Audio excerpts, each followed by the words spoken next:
Welcome to the Wynn Show, where everybody comes to win. I'm your hostess, Wynn Godbold, and we hope that in watching these interviews, you will be inspired to take action on making your impact in the world. Remember, nothing is impossible. The very word says, I'm possible. Enjoy the show. Welcome to this episode of the Wynn Show. We're excited to have you here with us. Today on the porch, we have Bonnie OGuin of BOLO Promos. And she's going to share with us today about starting her business, what inspired her to start the business. And if you are sitting on a dream and you think, I'm probably too old to get started, sit down and grab a cup of coffee because Bonnie's going to share with you today. You are never too old. So Bonnie, welcome to the porch. Thank you. I'm glad you invited me. We're super glad to have you here with us. Tell us first off, what is BOLO Promos? What does that even mean? Okay, BOLO Promos and Apparel. And apparel. BOLO is Bonnie O and Larry O. Okay. BOLO. Or be on the lookout. So, you can take it either way you want it. Yeah. So we came up with something catchy. Larry at first wanted to call it Lobo, and it's like, no, that doesn't have the ring to it that BOLO has. BOLO is much better. Yeah, I love that. That's what we did, and we started out selling uniforms to resorts. Okay. For their front desk and housekeeping departments. Okay. Food and beverage. So we started doing that. Then we started adding some promotional items into the mix. And now we do a lot of promotional items all over the place. A lot of the schools in the area. We do a lot of uniforms for the schools and staff, as well as like the band, orchestra. Oh, wow. Student T-shirts. So we have a lot of those things going on with the schools. Yeah. There was one day I tasked Larry with going out, and this has been about 4 years ago, and it's like, okay, we got to grow the business. He was tired of construction. It's like, all right, I tasked him with schools. Okay. So he went out on a mission that day and came back, and we had 4 new schools that particular year. Go, Larry! Yeah, wow, he's a great salesperson. Yeah. So I think we need to tell people who the heck Larry is, right? Oh, Larry is my husband, Larry OGuin. He's my husband and partner in this business. Okay. Yeah, he was in commercial construction when we started the company. Wow. Okay. So he was traveling quite a bit, and I was running this by myself at the time.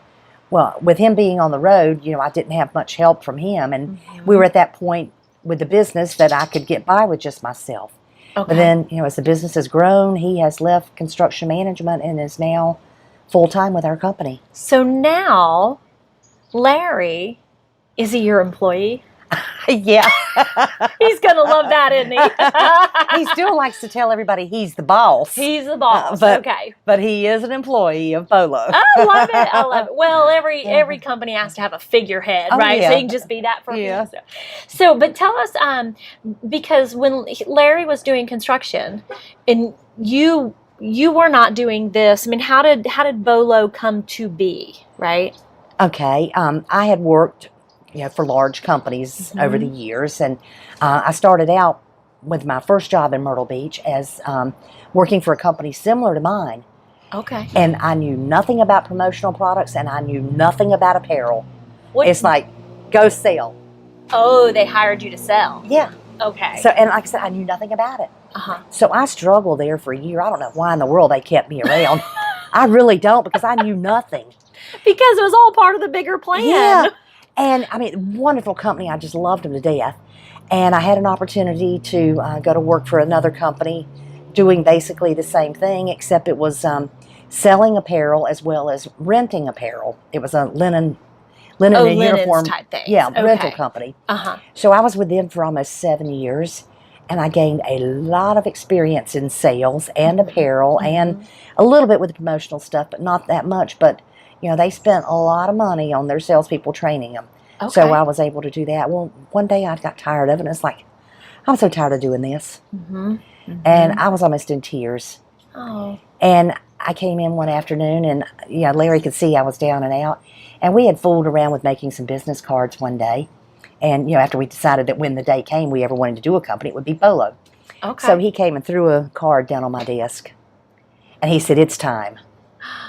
I love that. That was the beginning, and from I went. I had already resigned. Let me back up a little bit. I had already resigned from the company that I was working for. I mean, good money, company car. I mean, benefits like crazy.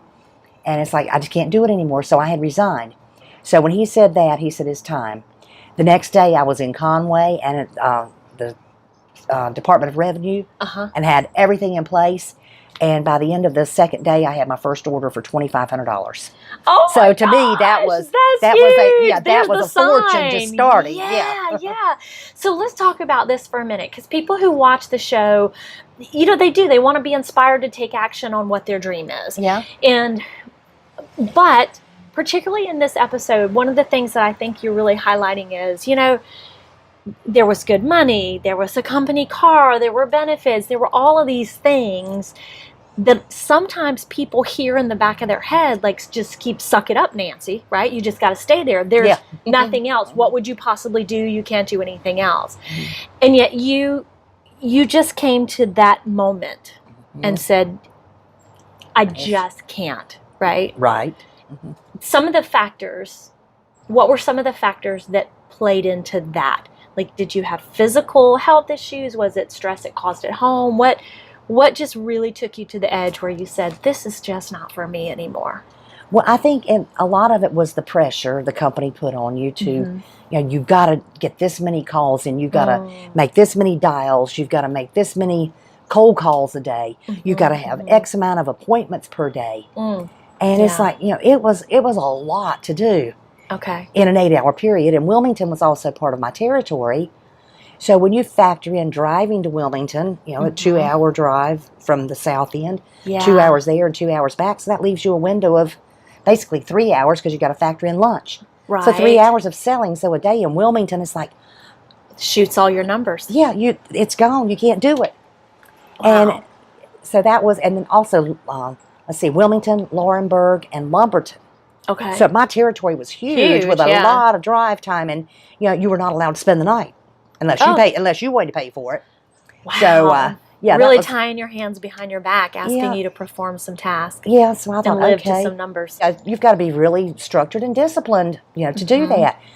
So that's what Larry said. He said, I know how disciplined you are and how hard you work for somebody else. So, this is what I love. You know, this is it. So he said, it's time. Do it. It's time. I love that. And you know what I love it for a lot of reasons, but here's a couple of them. One is because there's Larry, your mate, right? Your partner. Yeah. And he says, I know how structured and disciplined you are.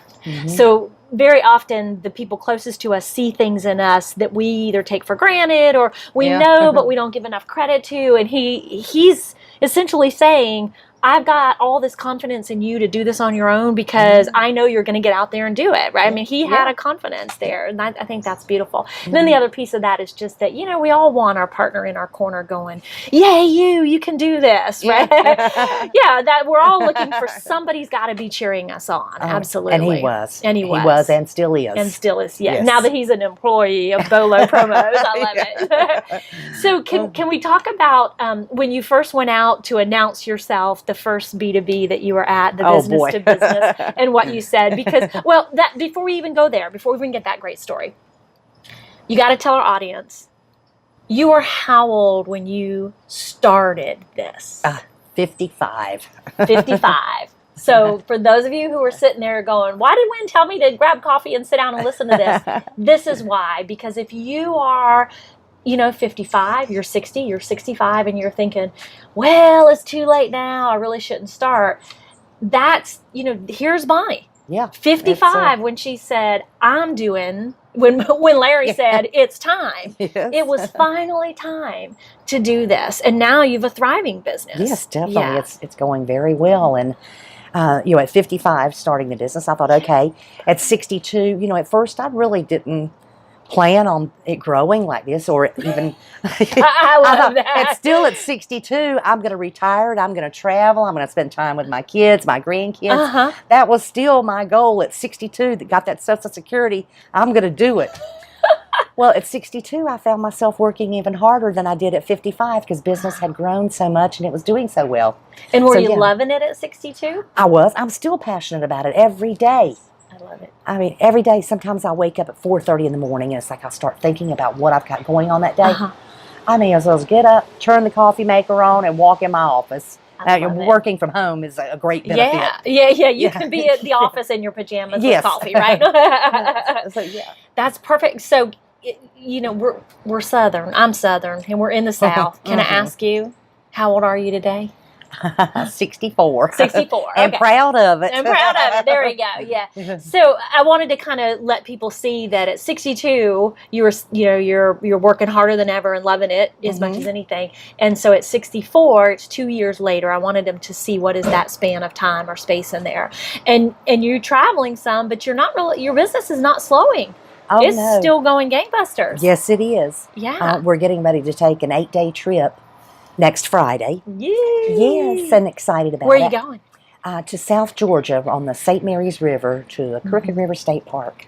Wow, it sounds lovely. Yeah, we're meeting up with some family down there, and that'll be fun. But one of the benefits of my job is I can do so much from my laptop. I mean, unless there's a delivery to be made, they'll have to wait. Right. But if it's a promotional product, I just drop ship them. Yeah. It's just an email, phone calls, and that's it. So I can still work while we're away. So Bonnie, it sounds to me like you started a business and you've created it to be what you want it to be. Yes. Because you said at 62, I was thinking Social Security, I'm going to, stop this so I can travel. But there's no need to stop it. No. You've created a business and life that you can love. So why does 64 even matter? It doesn't matter, doesn't, right? No. Yeah. And you hear this, folks? And my husband said there's no way that I could retire because I would drive him crazy. I mean, I've got to be doing something, and I think about it myself. Why? I can still work. I mean, I can still take trips when I want to and go see the grandkids. What about being here in Myrtle Beach? Like, how is it? Why Myrtle Beach in a sense? Well, I had lived here. This is my second time living in Myrtle Beach. Oh, okay. The first time I was here for 6 years. I decided I loved it, and as my roommate said, I've got that sand in my shoes. Yes. So I really didn't want to go, but I had to go back to North Carolina due to some family illness. Okay. And it took me about a dozen years to get back here. Okay. And, I just decided that I wanted to come back. Gotcha. And so here's where BOLO Promos is. Myrtle Beach is home. This is what you love. Yeah, this is what we love. We do business all over the state of South Carolina. Okay. Occasionally in North Carolina. Mainly I focus on South Carolina. Okay. As I am a minority-owned business. Oh, yeah. Let's talk about that for just a minute. Because, two things. First off, people who watch know we love South Carolina. We love homegrown stuff. We love local things, So we love that your focus is on South Carolina, some in North, but this is your primary. Yeah. And then let's talk a minute about the minority-owned business certification. What does that do for? What is it? What does it do for you? And then whatever else you would add to that. Okay. Yeah, so what is it first? Well, first, I'm not even sure. I was thinking about it on the way here. I'm not sure who told me that I should get certified as a woman-owned business. Okay. I'd been in business a little over a year, so I went and I got the paperwork and the application and sent it in, and I was certified as a woman-owned business for the state of South Carolina. Okay. And that's the minority category for you, is being woman-owned. Yes. Okay, good. And that's one certification that I have. The other one that I have is through South Carolina Department of Transportation. Okay. And there I'm a minority because I'm a female. Okay. So I have a certification through SCDOT as well. Okay. And what the certifications do for our company is there's the state, a lot of state offices have so much money that they have to spend with minority vendors. Okay. And, well, not only, the state and state government offices, but technical colleges as well. Yeah, because they're classified as state organizations, yes, right? I think so. Okay. Yeah, so I do a lot with state offices. Right now I'm working on a huge bid with one department in the state for promotional products. Mm-hmm. And, there's always some kind of bids. I stay on top of those and try to get my information in. And when you're a minority vendor, you get a percentage. What do they call it? It's preference. Oh, okay. You get it's either anywhere from 3 to 5% preference for being a minority vendor. Okay. So that helps because if somebody bids $1 and you bid $2, you might still get the bid because you have that preference plus you're that preference. Yeah. Okay. So other categories for minorities. So women-owned businesses, African American, Asian American veterans, yes, right? veterans. Has their designation as a minority owned. Other disabilities? I think so, Wynn. Okay. I'm pretty sure, yeah, there's quite a few different categories that qualify as a minority. Okay. Okay. And, yeah. And that opens things. So, but what I'm hearing you say as well, Bonnie, is you just because you have the certification doesn't mean you're sitting home eating bonbons. No, right? No, no pun intended there.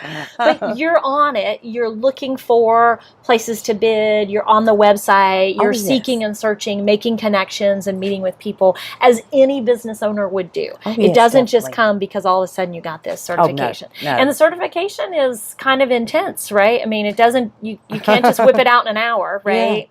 Yeah, well, the state, South Carolina minority status is not as detailed as the SCDOT. Okay. That application, I printed it out, and it sat on my filing cabinet for about 6 months. I picked it up, and I looked at it, and it's like, not today. I put it back, and, that went on for quite a while, and finally one day it's like, okay, I got to do it. Okay. And it's quite a bit of information that they require to get the certification, and then you have to have a site visit from SCDOT. Okay. Well, now you said you worked out of your home. Was that okay? Yes, no problem at all working out of my home. Okay. And it's like, okay, I cleaned up my office real good. They're going to come in my office, and we're going to sit here, and I've got a chair and everything all ready for them. The guy came in, we sat down in my dining room, and within 5 minutes he was gone. And oh, well. Yeah. Okay. That was it. Yeah. Yeah, and so that was the easy part. Oh. It was just gathering all of the information they require. Made it the hard. Yeah. And then you're recertified every year, and that's a easy part. Recertification? Yes, Okay. that's the easy one. Oh, that's good. I think I can't remember if it's every 3 or 5 years with South Carolina. Okay. And that one's real easy as well. Okay. Just get in there and get it done. Just got to get it done. So let's talk a little bit, because you've got a business. You're a real go-getter, and you've made Larry get out and go get stuff too. So this is great, right? But what about for you? Is there somebody in your life who either spoke into your life or was a role model for you that kind of fortified this go-getter, or did you just come out the womb ready to take on the world? What the heck, Bonnie? No? Well, I think working since I was basically 8 years old. What'd you do at 8? My grandmother worked in the tobacco fields, or in the okay, and she would take me with her to work.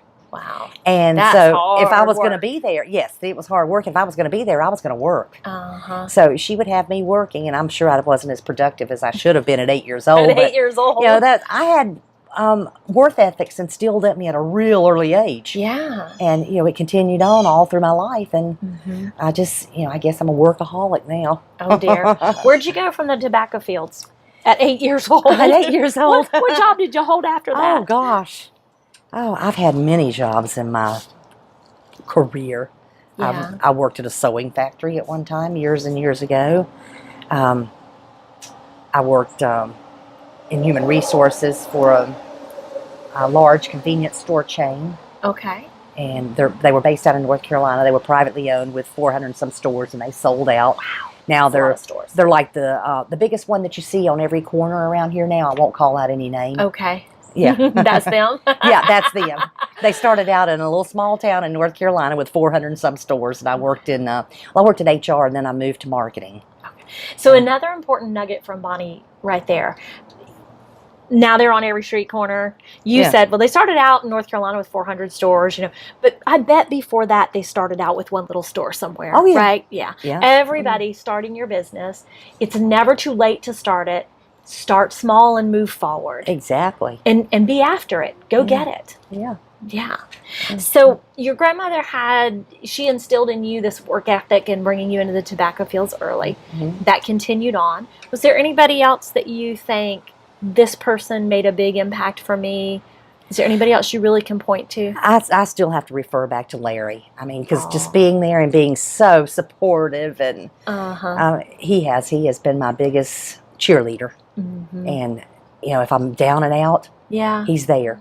Because you said, if I've been down and out, what can you think about a time where you were just like, oh, forget it, this is impossible, or this is crazy, I'm just not doing it? Definitely. Yeah. Our first year of business. Okay. Had a customer that I had done business prior with another company I worked for, and I didn't steal them. They just came to me. But I never had an issue with her paying. So I didn't ask for money up front. Oh. Yeah. And this was our first year now of business, mind you. Okay. Well, she stuck us with owing $5,000 to us. In your first year, $5,000, it was huge, very huge. And it's like, I'm done. I'm not doing this anymore. And, it's like, nope, you got to move on. So the next day, I'm out knocking on more hotels. It's like, I'm going to get more business. She's not going to pull me down. I will recover. I'll show her. Yes, I'll recover. And we did. And so it didn't affect us. I mean, it hurt a little bit that first year, was just trying to get started. But, we overcame it. And it's like, I learned my lesson. Yeah. Two really important things right there. Number one, in the learn of the lesson, get the money. Yes. Right? Get at least the deposit. We've got to get the money up front. Okay. And then the second part of that is you had a moment where done. Yeah. And the next morning you were out getting it done again.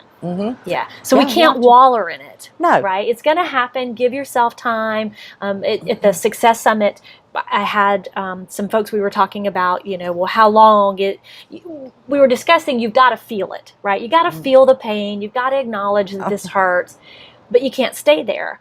And she said, I give my people 24 hours, like solid 24. If it's 2 o'clock this afternoon, you got till 2 o'clock tomorrow afternoon. But after that, gone. We're doing it, you got to get back on the train kind of thing. So you really, today it blows, but tomorrow you're out there getting hotels. Yeah. And that's the one and only time that anybody's done that to me. Policy was suddenly in place, wasn't it? I like that. Yeah. So I'm a big proponent of build it while you fly it. Okay, not everybody is. We've had a lot of people sit in your seat who are like, oh no, have plans, plan everything before you take any jump. And I'm like, jump, and then we'll see what happens. So, but that's kind of one of those moments, Didn't have a policy, now we have a policy. Oh yes, definitely we do. do. Yes, everywhere you went the next day, you were ready, right? Oh yes, and we've never even had another issue with anybody coming close to doing anything. I've never had to hound my customers for payment. Yeah, and we have a great base of customers. Shout out to BOLO customers. Yes, we love y'all. Yes, we love you. You're 64. You're loving life. You're traveling. You and Larry. You have a motor home. Yes, right. So you guys are doing it together. Yes, you have a successful business. What do you want to be remembered for? I mean, we know you got 50 more years. Oh, yeah. But at the end of the next 50, what? Well, I guess as far as business goes, the honesty, the customer service. I mean, I don't have unhappy customers. Yeah. I'm not going to let anybody say, okay, Bonnie, you really disappointed me and you didn't take care of me. So I will fix it, even if it means I've lost money. Yeah. I'm not going to treat anybody like that. And, just for being honest and, liking to have fun and definitely. Just having a good time and being honest in the service that you provide. Yes. Yeah. I bet Grandma would be very pleased with that. I would think so. Yes. She's been long gone, but yes, she was my mama. Okay. Yeah. She raised me and my sisters from the time we were 12 years old. Yeah. Our mother died at a young age. And so, my grandma was my mama. Okay. So, let's do this. You said that you work, hospitality, schools, all kinds of things. So you do the embroidery on the uniforms. You can provide the uniform itself. Right. Kind of give us a rundown of and I know you can't tell us every product, but just sort of some big kind of class of categories in case somebody's out there going, we need a da-da-da-da. What is it that they could be saying they need that they could contact you about? Yeah, the hospitality industry, you've got your front desk. Those employees are usually in a polo since we're a little casual or, a short sleeve button-up shirt. Polos are very popular here when, I have so many, I couldn't even begin to tell you how many styles that I offer. Some resorts prefer to dress it up a little bit with a button-up shirt. Then you have your housekeeping departments. Some of them are in a true housekeeping uniform. Oh, yeah. Others are in like a smock top and pants. Okay. We do all that. Plus, we do the embroidery on their items with their hotel or logo or whatever the business is with their logo. With the schools, the biggest part of that, I think, would be T-shirts for students. Yeah, yeah, And, you know, there's different events that come up, you know, like they've got the end of the school year, the beginning of the school year, and, you know, a school will average, you know, 800 to 1,000 T-shirts at the beginning, end, or whatever in the middle. And then staff shirts. The staff love to wear their shirts with the school logo on it, and you know, we'll provide those for the staff. Okay. And then in between, there's some promotional items that they like to give their students. And, you know, some of the schools will, you know, they've got the money set aside that they can do that. So, I mean, and then, you know, other businesses with the promotional items, because there's so many trade shows and home shows around here. And everybody's buying some kind of little trinket to hand out, or swag item they're called today, I think, right? Yeah, Yeah, so everybody's buying the swag to hand out at those events. And, you know, that's what we specialize in. Now, I think, you know, our business is leaning more toward the promotional industry than apparel, which, you know, I absolutely love, because it's a lot less work than apparel. Let's be honest about it. And you can do this from the camper anywhere. Exactly. And, you know, we don't do our own screen printing and embroidery. We contract it out with another local company. Nice. And our locals. Yes, I use locals for everything that I can. Yeah. Unfortunately, we don't have any local suppliers for the promotional type items, so I go all over the state, all over the U.S. to find those, and sometimes to China. Okay. Okay. Yeah. So well, you know, there's a need. What would be like the #1 swag item right now? Is there something really clever that's a popular seller? Tumblers are always popular, and then the little 10-ounce wine tumblers now. You know what I'm talking about? The stemless wine. Gee, I don't know about those. You wouldn't have to have one, would you? Yeah, the little metal or stainless steel wine tumblers. Because they have a lid popular. on them and everything. And that can all have the company logo on it. And all that stuff. Yeah, that. And pop sockets are still a hot little commodity. Is that the thing on the back of the phone? Okay. I'll give y'all one before I leave. Oh, good. Okay. And the little silicone wallets like on your phone. Those are all, they're inexpensive little items, but they're items that people are going to keep, and you know, they're going to remember who you were. And I forgot what the statistics showed, that somebody that has a promotional item will remember your company for X amount of months. Beyond the event? Yes, because, you know, they've got that, and, you know, like the one on your phone, whatever the company is, I'm sure you know who they are, and, and if you need them, then, you know who to call. And you know, it's funny, because for me, one of the things, I'm real careful about stuff like that.